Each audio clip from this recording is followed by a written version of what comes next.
sharing the screen. And I think I just accidentally closed what I wanted open because I couldn't move it otherwise. Today we're going to look a little bit more at polynomials. We're going to probably finish our operations on polynomials. Homework 22 and 23 deal with the addition and subtraction and definitions of polynomials. 24 deals with more multiplying polynomials, and 25 deals with dividing polynomials. We should probably finish that new content today, which means on Thursday, we'll spend a bit of time reviewing, going over a practice test, going over whatever questions you folks might have on the homework. And then after reviewing from the end of class Thursday until the end of the day, Monday, that test 3 on polynomials and exponents will be open for you to take. I know I was checking with Kate and Alexis to see if they had any questions on homework. Demont and Lynn, are there any questions that you guys want to look at? I think I'm good at the moment. Okay, all right. And Demont, how about you? No. No? All right, let me add Lucas to class. And Lucas, did you have any questions on any of the homework problems that you wanted to look at? No, I have not really been having any trouble with any of it lately. Oh, good.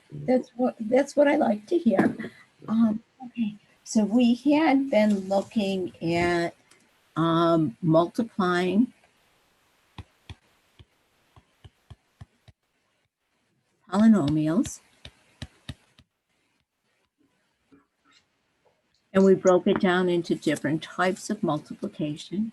First type of multiplication, we were looking at things like 5xy squared times 7x squared z.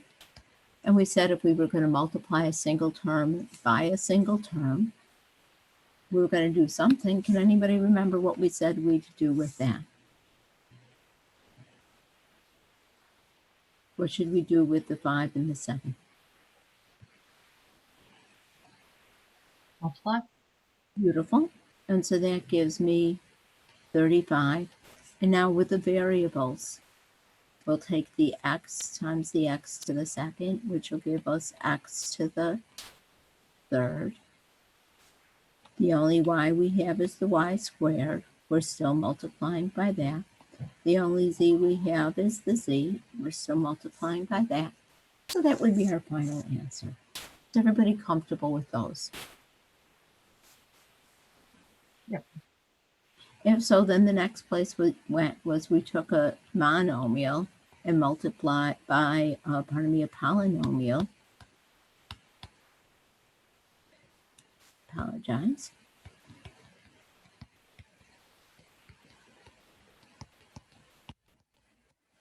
And can anybody remember the magic word that tells us what we need to do with something like this?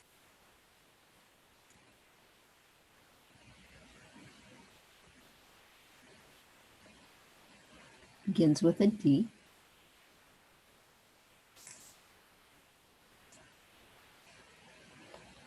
Does everybody remember the need to distribute? Thank you. And so we'll take the 3x squared times the 2x cubed and get 6x to the, does everybody remember when we're multiplying, we add those exponents, 6x to the 5th. Then we have to take the 3x squared times the 7x squared. That'll give me 21x to the 2 plus 2 makes it x to the 4th. Then we're going to take the 3x squared times the negative 8x. Positive times negative is negative. 3 times 8 is 24. Remember that's an x to the first, so when I add exponents, I get x to the third. And then lastly, when I take the 3x squared times 2, I get 6x squared. When we're done with all of this, because they all have different exponents, they're not like terms, and we're done. Then from there, we looked at a binomial times a binomial, something like x plus 5 times x minus 4. And we looked at that in several ways. We looked at it as repeated distribution. If I remember correctly, some of you like to take the x and multiply it by the x minus 4 plus the 5 times the x minus 4. Distributing the second time would give us x squared minus 4x plus distributing here 5x minus 20. And combining like terms, that gives us x squared plus 1x minus 20 as our final answer. Those of you who didn't like to distribute twice, we also use the abbreviation FOIL, F-O-I-L. F said I multiplied the first from each parentheses. O said I multiplied the outer edges. I said I multiplied the inner, the two in the middle. And L said I multiplied the last one from each. And it gave us that same 4 terms that we had to combine. Some of you also like to do that with a box. Box, we'd have x plus 5 times x minus 4,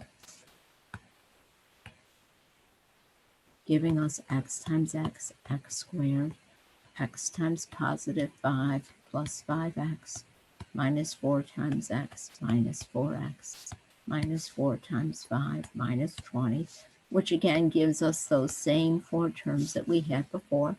And so when we combine, we get to the same place. Does everybody remember we spent a little bit of time multiplying binomial times a binomial? After that, then, we started looking at special cases, and I think we only looked at one example where I had something like a binomial squared. And to raise a binomial to a power, there's all sorts of ways of doing it.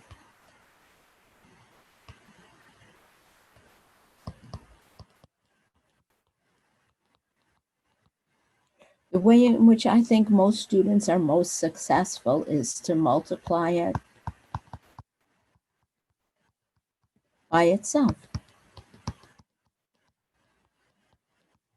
And so where I have that x minus 3 in parentheses, quantity squared, that's taking x minus 3 times x minus 3. And then from there, if you want to distribute twice, you can. If you want to box, you can. If you want to FOIL, you can. I think I told you folks from ancient times, I'm a FOILer from way back when. So first would be the x times x or the x squared. Outer would be the x times the negative 3 or minus 3x. Inner would be the negative 3 times the x minus 3x. Last would be the negative 3 times the negative 3, which gives me positive 9. And combining, I get x squared minus 6x plus 9.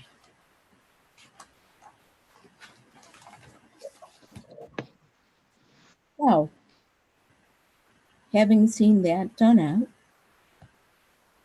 I'm going to shut up for a minute and ask you to simplify. And I'm going to take 3x minus y and square it.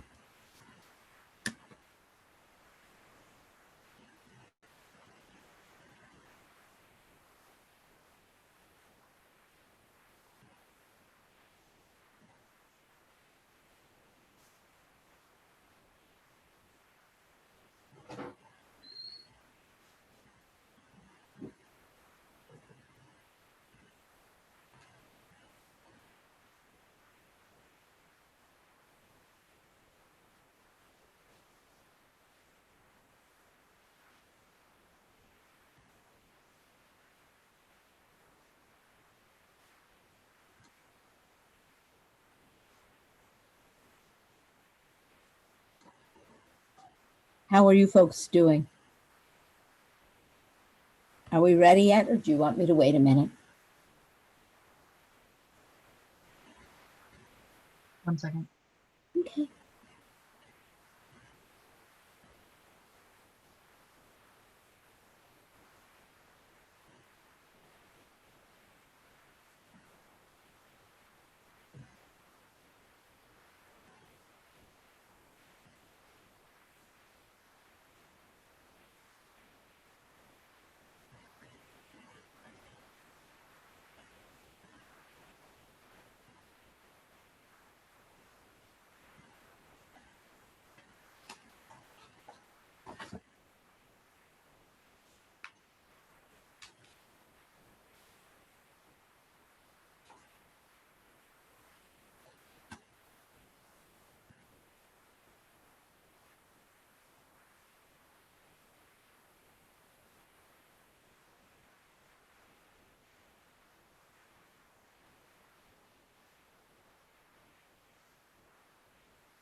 Are we ready?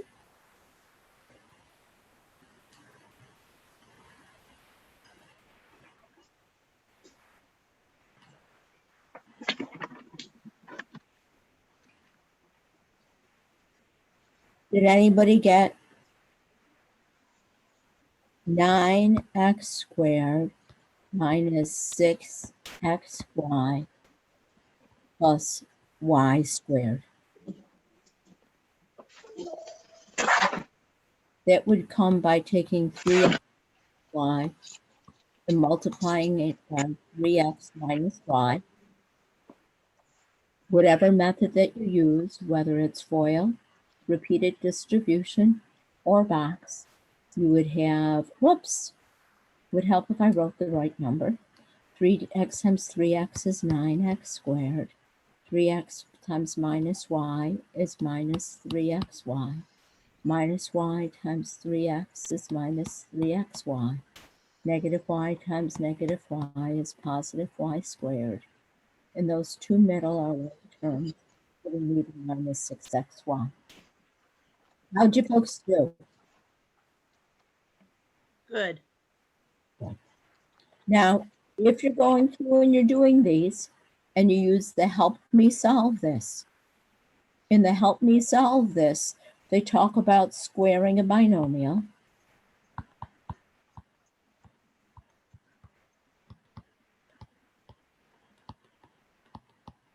And if I were to take a general binomial, a plus b, and square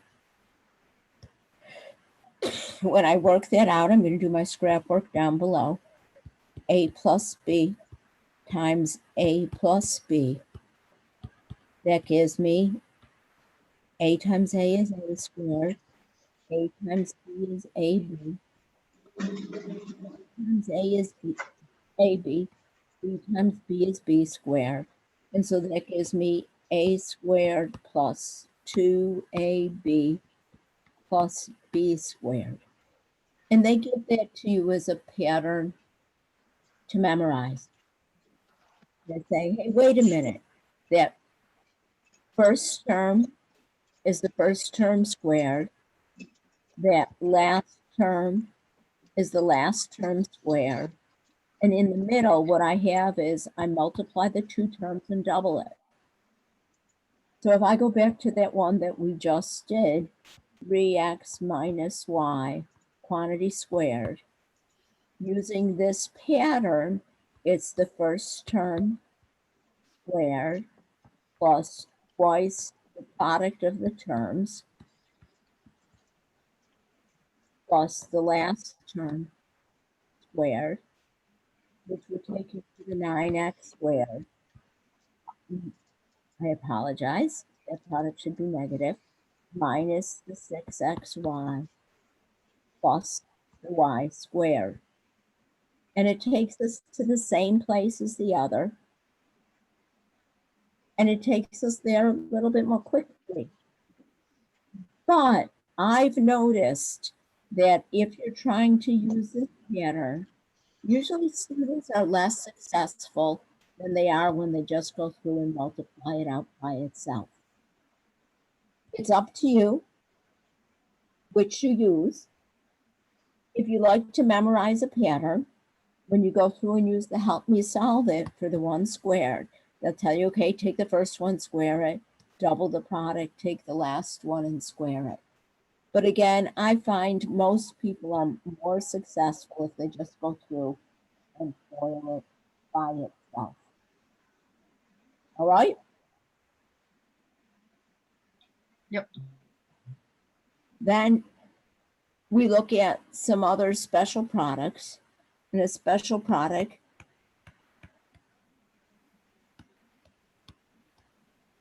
that is a pattern that you, again, don't have to memorize. You can repeatedly multiply it by itself, but this one is probably worth remembering. This product, we want to look at the product of the sum and difference.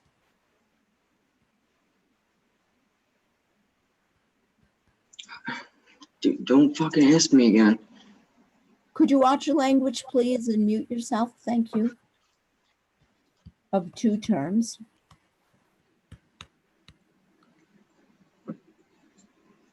So what that means is I have two terms.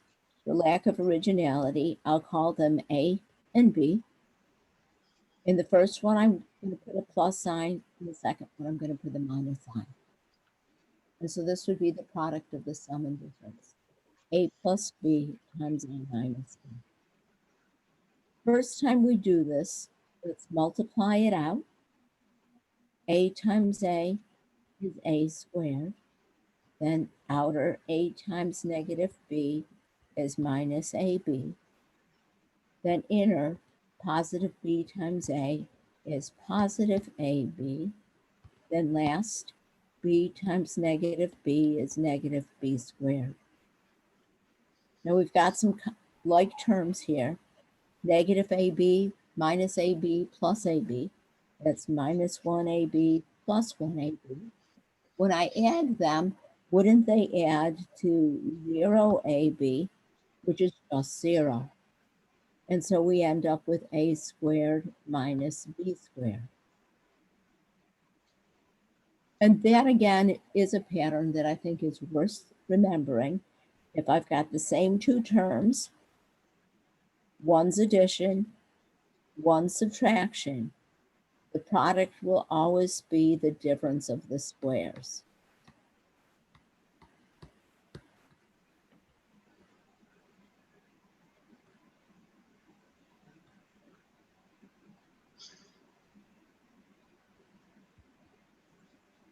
So for example, I could have x squared plus 7 times x squared minus 7. And again, if you don't have confidence, you can always just multiply it by itself, either distributing twice or foiling or boxing. But you notice with these two, they both have x squared. They both have 7. One's a plus, one's a minus. When I notice that pattern, it will always be the first term squared minus the second term squared. It'll just take me to x to the fourth minus 49.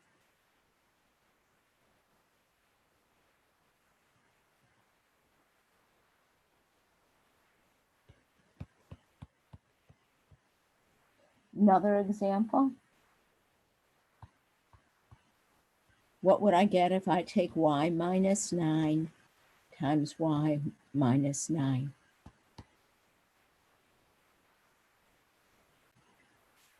Does everybody notice they both have, oh, I'm sorry, it should be y minus 9 times y plus 9. I apologize. Everybody notice they both have a y. They both have a 9. One's subtraction, one's addition. And so it fits that pattern, the product of a sum and difference. So when you multiply those, what should you get?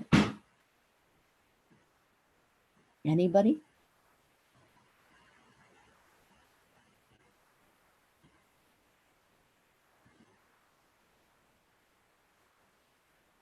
Again, it's going to be the difference of the squares. The first term would be y that we have to square. The last term would be the 9 that we have to square, giving me y squared minus 81. Is that all right? Yep. One more. Let's have you folks look at x plus 2y times x minus 2y. And using that pattern, the product of the sum and difference equaling the difference of the squares. Tell me what you get.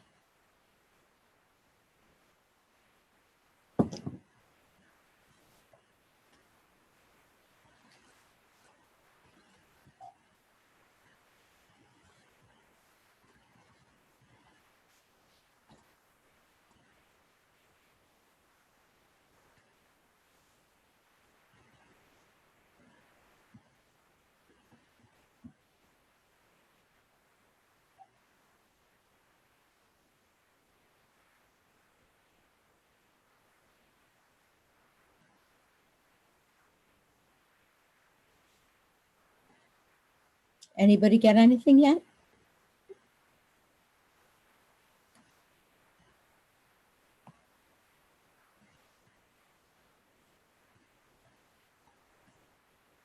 I was going to try to look at your faces and nobody's got their face showing today. So I guess I won't do that.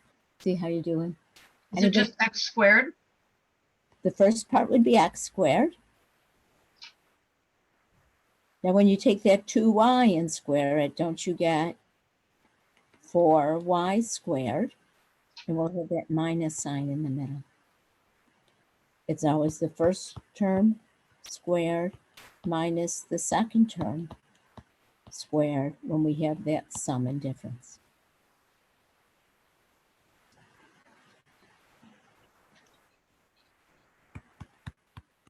Again, one more. Let's say I have x plus 12 times x minus 12. And I want you guys to compare that one to what would happen if I had x minus 12 squared.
First of all, is everybody getting two different answers for the two products? The first one, I got x squared plus 144, but that was just my multiplication or my math. Whenever we've got the sum and difference, that middle sign will always be a subtraction. It'll always be the first one squared. It will always be minus that second term squared. It'll always be subtraction. For this second one, did everybody remember that when I square a binomial, again, I think your best bet is to take it and multiply it by itself And in doing so, x times x would be x squared. X times negative 12 is negative 12x. Negative 12 times x is negative 12x. Negative 12 times negative 12 would be positive 144. And so when I square a binomial, I expect a trinomial. As opposed to if I have the sum and difference, I will get a binomial. Is everybody all right with the difference between the two?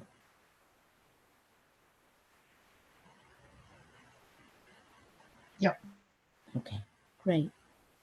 Then the next ones are a little bit more involved.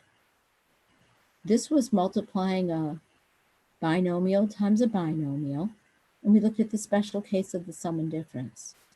Last, we want to look at multiplying any polynomial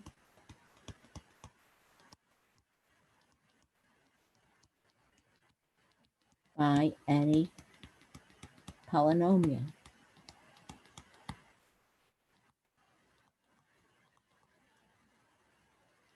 And so I want to look at an example. Let's say I have 2x squared minus 7x minus 5.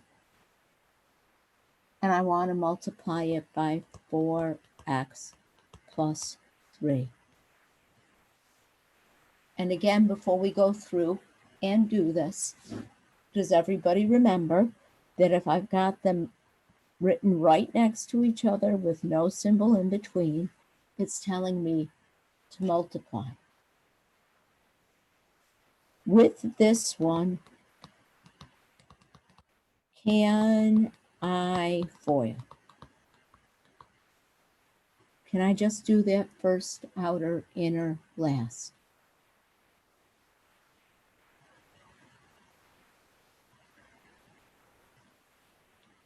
The answer is going to be no, because they are not both binomials.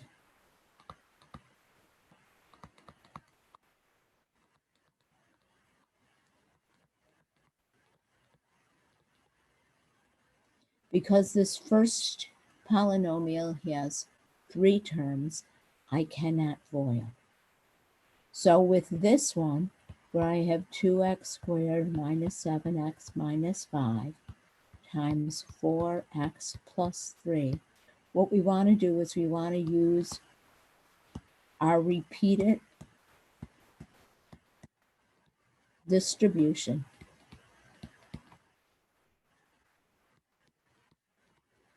We're going to have to distribute twice.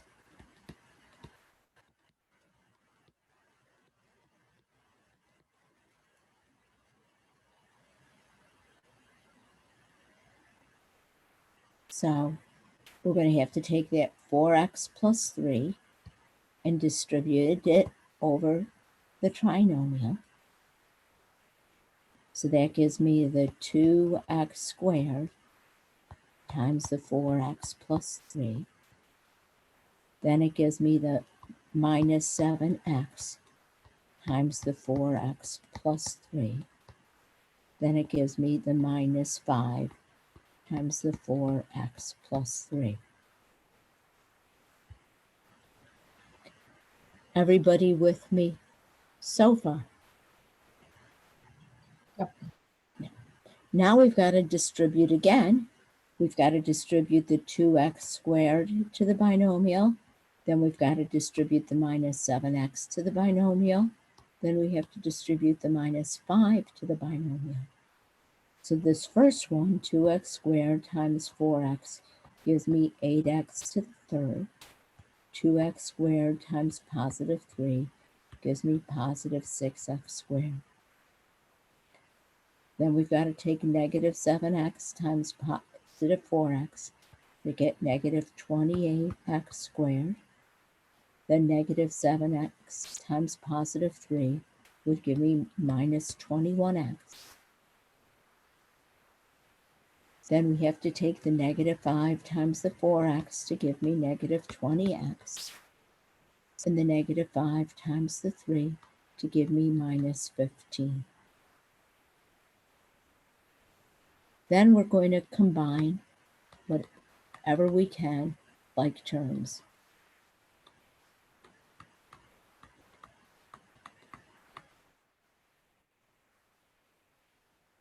When I do that, this is my only x to the third, so we'll leave it. Here, 6 minus 28 would give me minus 22x squared. And remember to combine them, they have to be the same and stay the same. Then over here, I have these two x terms. Minus 21 minus 20 would give me minus 41x. Again, they have to be the same and stay the same. And then we only have that one constant term. And so that product would be 8x cubed minus 22x squared minus 41x minus 15.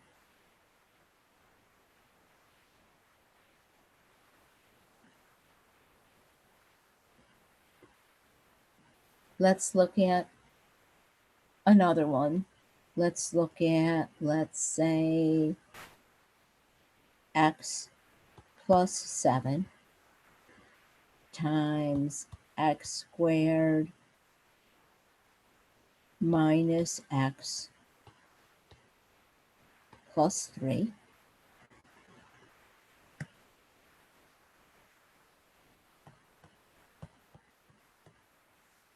And let's do this one together. We're going to take that second one and distribute it over the first.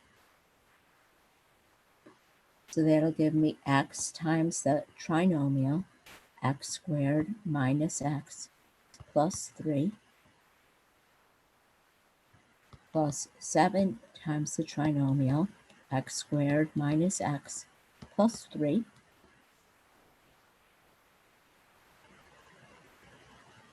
distributing again, x times x squared is x to the third, x times minus x is minus x squared, x times 3 is plus 3x. Then distributing the 7 times x squared would be 7x squared. 7 times negative x would be minus 7x. 7 times 3 would be positive 21.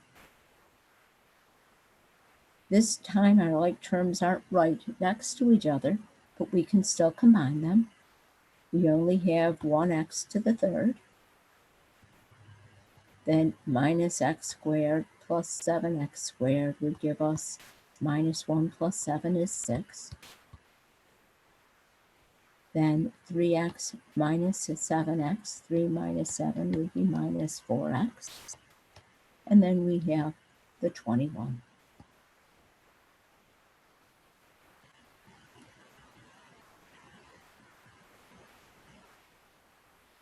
How's it looking? Okay. These take a little bit longer. So I'm going to give you guys an interesting example to do. And I'm going to give you a couple minutes to do it. Let's look at a minus b times a squared plus ab plus b squared. And I'm going to be quiet and ask you folks to multiply that out and see what you get.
We still working? Or are we done? I'm still working, but I'm sort of stumped, so. Okay. Did anybody get as a final answer a to the third minus b to the third?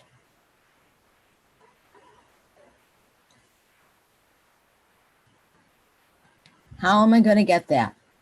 We're going to take that first one and distribute the second one over it.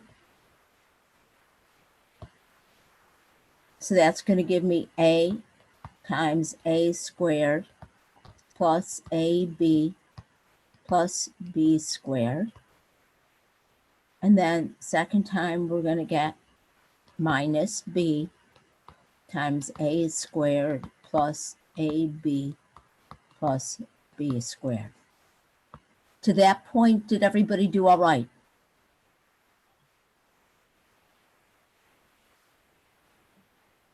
Now we want to distribute the a. And so a times a to the second is a to the third. A times ab, a times a is a squared. And I have that b.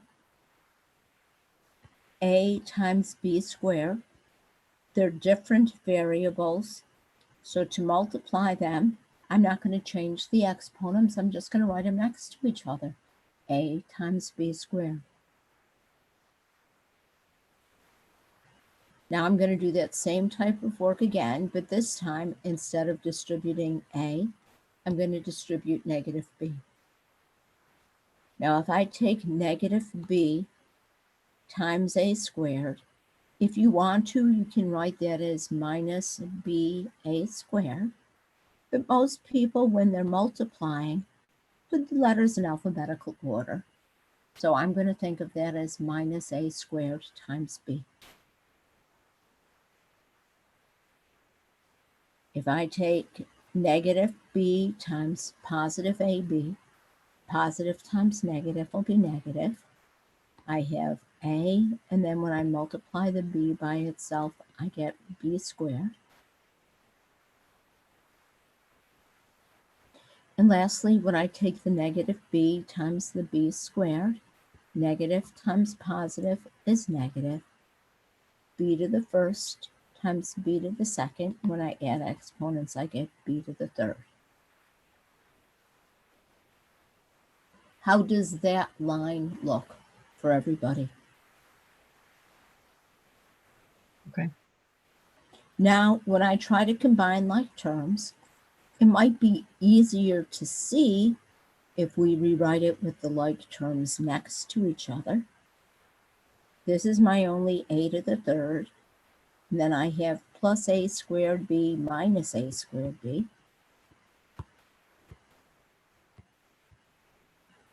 Then I have plus ab squared minus ab squared. And then I have the minus b to the third at the end. Now over here, positive 1 minus 1, they're like terms, but don't they add to 0? A squared b, which would be just 0. And wouldn't these two add to 0 I'm sorry, that's a 0. AB squared, which would just be 0. So all I'm left with is a to the third minus b to the third. How cool is that one? Kind of interesting the way it collapses down.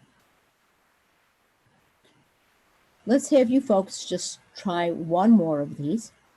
Can I turn the page? Yep. Let's have you folks try, let's say, x plus 4 times x squared minus 3x plus 2. Now be quiet for a minute and see what you guys get.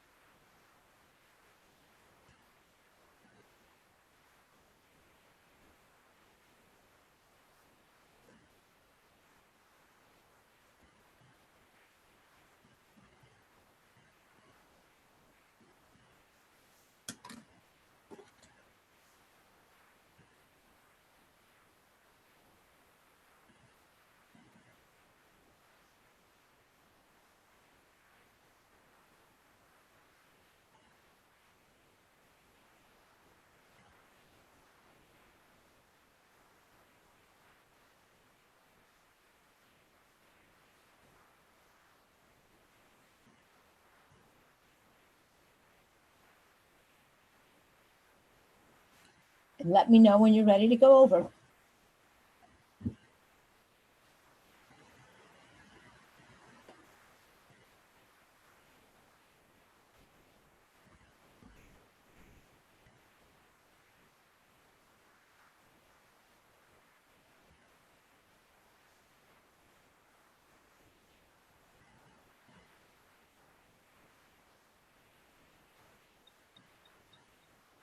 I don't know what, once I've distributed them, I guess I don't know what sign to put in the middle. Okay. So first, did you take x times x squared minus 3x plus 2? Yep. Are so good? Now Yep. over here, this is a positive 4. And so I'm going to take positive 4 times the x squared minus the 3x plus the 2. So that this term should have the same sign as it did in the binomial. Yep, but then once I've got those two multiplied. Now here you have x to the third Yep. minus 3x squared plus 2x. Yep. And then over here you have positive 4 times x squared plus 4x squared minus 12x plus 8. Oh, okay, yep, I did, yep, then it's just the positive of the sign from the 4x squared. Okay. And Yep, so I now got when we combine them, I think that's the only x to the third. If you want to write them next to each other, we're keeping the sign that's in front of the number.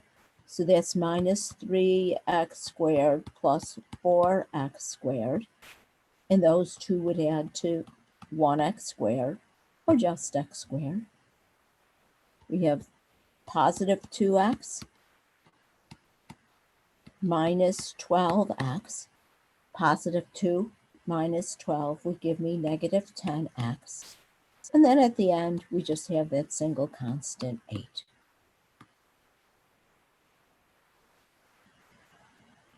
Are we all better? Yes. Great. Then so far, this chapter, we worked with our exponents. We defined parts of polynomials. We added them, polynomials. We subtracted polynomials. We've multiplied polynomials. So what's left is to divide.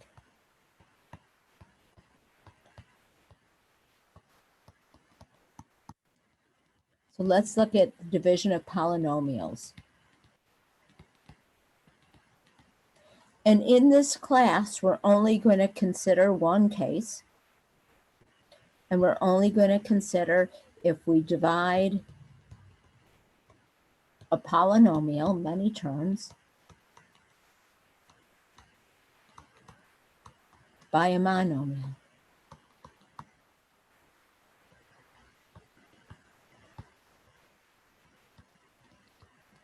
So we're going to have many terms divided by a single term.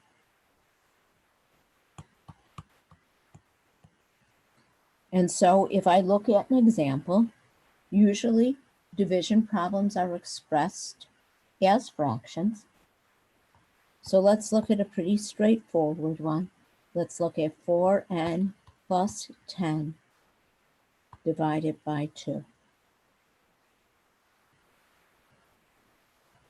Now, as I look at that, you see the 4n is over the 2 and the 10 is over the 2. So I have to divide each by that.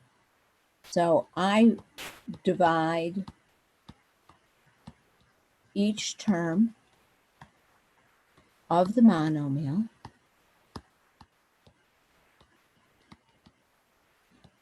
I'm sorry, let's try that again. Divide each term of the polynomial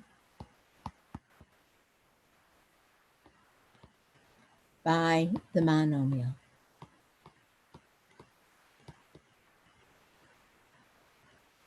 So that means which is over 4, the 4n or the 10?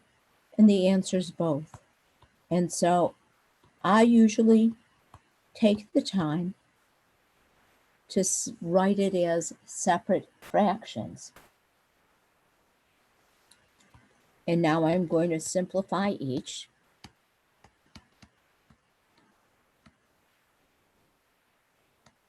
By dividing the coefficients. Lord, you guys, I know how to spell, but my hand is skipping letters today. Let's try that again. Simplify each by dividing the coefficients and using our exponent rules.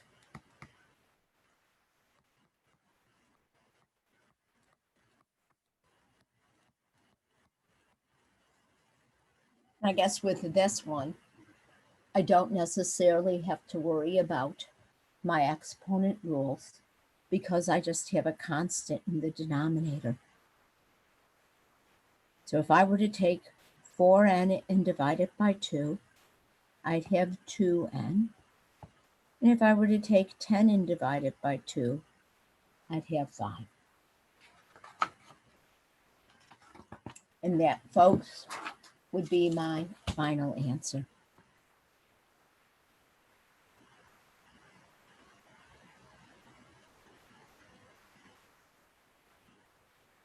That's the final answer to that one? Yep. Let's look at another example that's a little bit more involved. Let's look at x to the 9th plus 4x to the 5th. Is it supposed to be 2n or 2x? I'm sorry. I'm sorry, it should be 2n. Okay, I just was for confused. Thank you for catching me. I'm just having one of those really bad days where I think I'm saying the right thing and I'm thinking the right thing and my hand just doesn't want to obey. I'm very sorry. So let's look at x to the 9th plus 4x to the 5th minus 10. And let's put this one all over x squared.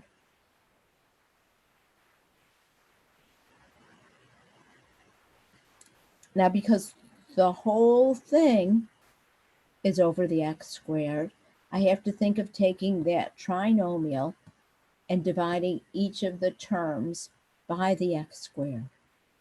Yet I find I make less careless mistakes if I take the time to go through and show that division, taking each term and dividing it by the x squared. Everybody all right so far? Yep. Now, when I divide on the same variable, my variable stays the same. And you remember I subtract exponents. 9 minus 2 would be 7. Here, we can picture there being a 1 in front of there. But 4 divided by 1 would still give me 4. This x has an exponent of 1. So 5 minus 1 would give me x to the 4th. And now over here with this one, I guess we could rewrite it with a negative exponent, but we really want to try to not use we really want to try to not use negative exponents in our final answers. And so I'm going to just leave that as the fraction minus 10 over x squared. And so that would be my final answer here.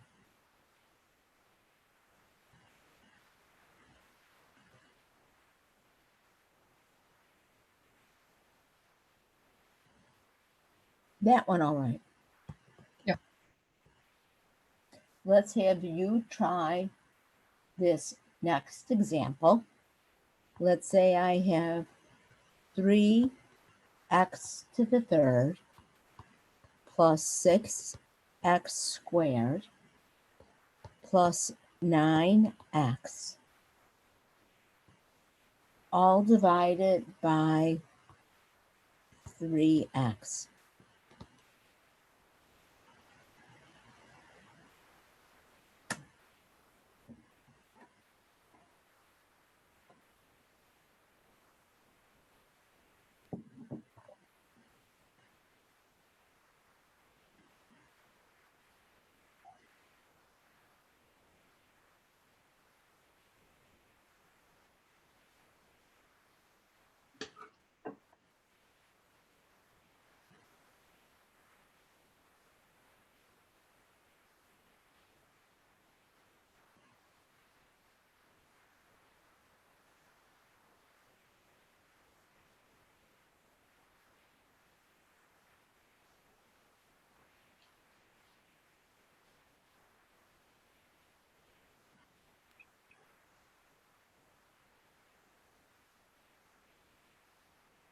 How are we doing? Okay. Does everybody remember that because there are 3 terms in the numerator, we're going to split this up into 3 division problems, dividing each term of the numerator by the denominator.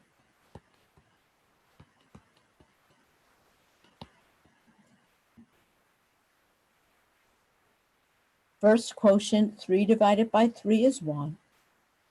X to the third divided by x to the first gives me x to the second. And there's no need to put that coefficient of 1. X squared is the same as 1x squared. Next, 6 divided by 3 is 2. X to the second divided by x to the first would be x to the first. And again, there's no need to show that exponent of 1. X to the first is just x. And then lastly, 9 divided by 3 is 3.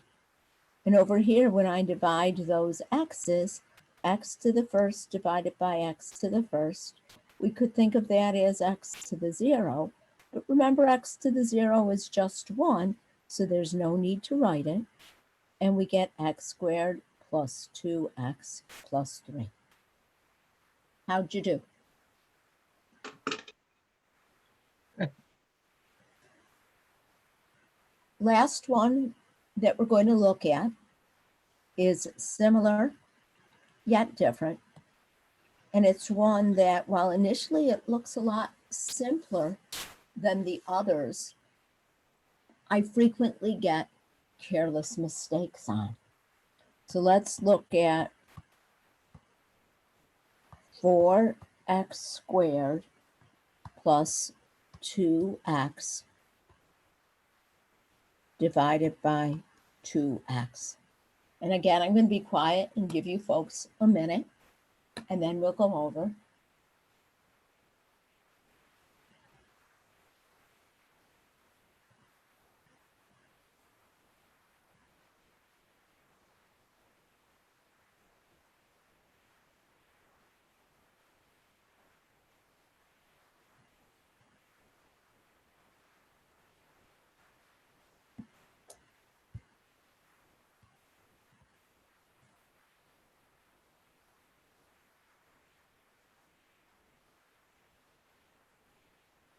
Okay. So did everybody remember to take the 4x squared and put it over the 2x? Then take the 2x and put it over the 2x. And I think the first quotient's 4 divided by 2 is 2. X to the second divided by x to the first is x. But now where I see careless mistakes is this last one. When I take 2x and divide it by 2x, what you have to remember is when I divide anything by itself, it always equals 1. And so that final answer is 2x plus 1. And it's important that you put that plus 1 in there. We're adding the 1. We need to show it. So in general, if I'm dividing a binomial by a monomial, my answer should be a binomial.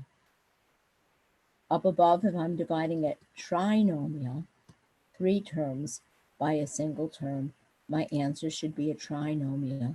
We're never going to lose the number of terms after our division. How's that look?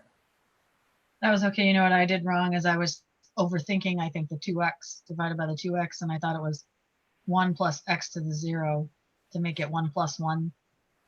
You know what?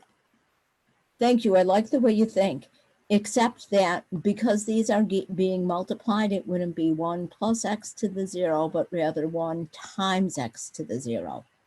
And 1 times 1 would be 1. Does that make sense? Yeah. Okay. So everybody else who's been quiet, how is this multiplication and division? Fine. Fine. Yep. These are skills that are really, really, really important for us to have a good handle on before we go to the next section. So I don't want to do any more work from the next section. This is kind of, what I had planned to do today. We'll go through and we'll review all of this on Friday. I'm sorry, not Friday, Thursday. On Friday, so that anytime after Thursday until the end of the day, class Thursday, until the end of the day on Monday, you can go through and do that next test. We'll talk about how you do that next class. Again, I'm going to ask you to submit your work, and I'm not going to grade anything or accept anything for a grade unless I see work. Does anybody have anything else that they want to go over? Does anybody want to look at any examples at all from any of the homework on this unit or anything else? Any questions on anything? I don't have any work questions, but for submitting the work for test number 3, will it be in the same section where it says submit test work or something like that? Yes, it will. And there will be a separate thing there that will be called submit work for test 3 due by 11:59 on November 2nd. Yep. Okay. Thank you. So it'll be clearly spelled out. Anything else I can do for anybody? No, I think I'm all right. Yeah, I don't know. Okay, if we were on campus, usually when I set out my plan for this course, if we were on campus, I try to include a lot of practice time so that you folks can work on the assignments with help. The only way I can think of doing that is to ask you folks to work on the assignments now, and I can stick around and you can ask me questions if you need to. I think at one point in time, we tried to split into separate rooms so everybody could work on their own, and I bopped in and out and checked in on you. But I also know sometimes it's hard being in Zoom and also working on something else. So if you folks want, we can just call it a day and you guys can just work on those assignments on your own. What would you rather do? keep the Zoom meeting open while you work on the homework so you can call for help. Have you guys go in separate rooms so I can meet with you each one-on-one, or call it a day and you'll practice those on your own. And if you have questions, you'll email me. Any preference?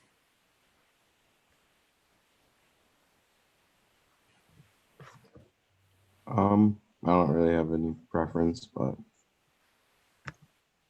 I think I'm all right doing it on my own, but I don't know about anyone else. Okay. All right. Well, I'll tell you what, if you feel like you're all right working on your own, just make sure that I got you attendance wise. And if you want to work with help, I'll stick around until everybody's feels comfortable enough. Let's see, there was a couple of you that I let into class late. Who was that? Kate, I've got you. Albert, I've got you. Demont, I've got you. Jeremy, I've got you. Lynn, she must have had to leave. Alexis, I've got you. No, I'm here. Yep. Oh, okay, Lynn, how did I miss you? I don't know. Maybe it's because the class is on. Lucas, I've got you. Is there anybody that I don't have? Me, Lynette. Oh, Lynette. Lynette, I do have you. Okay. Yeah, I apologize. No, that's No, you've been here the whole while. You're great. You're great. So, all right. So again, if you feel like you're okay with things and you want to just go and practice on your own, fine. Otherwise, if you want to practice with help, I'll leave the Zoom meeting open, and and if you have a question on any of your homework, I can meet with you in a separate room, and I can pull up your homework questions in my labs and work with you. Okay? May I speak to you separately? Sure. Let's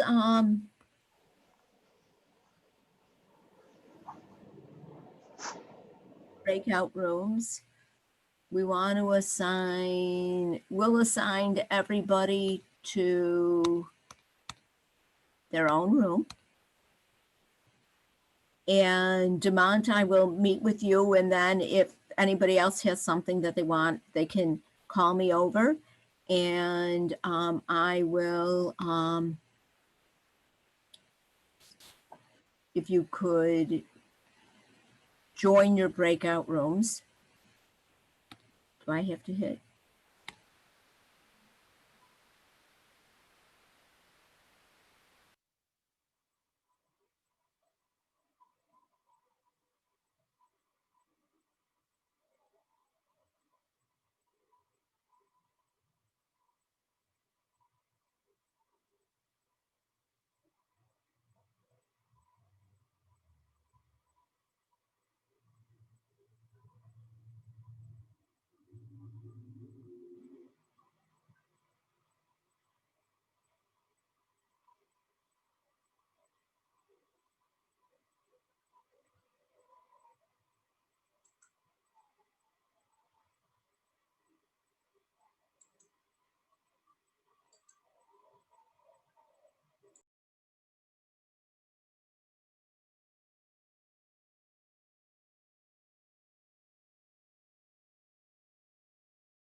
Demond?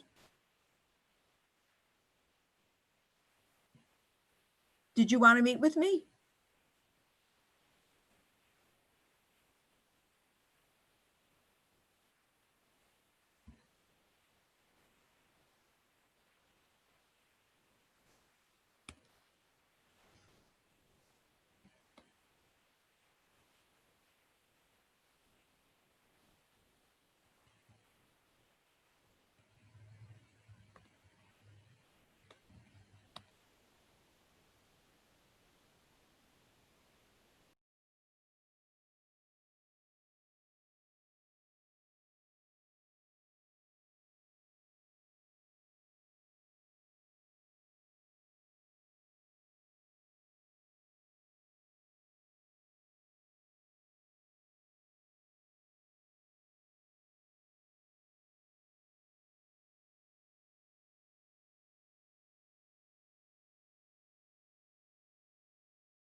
Demont?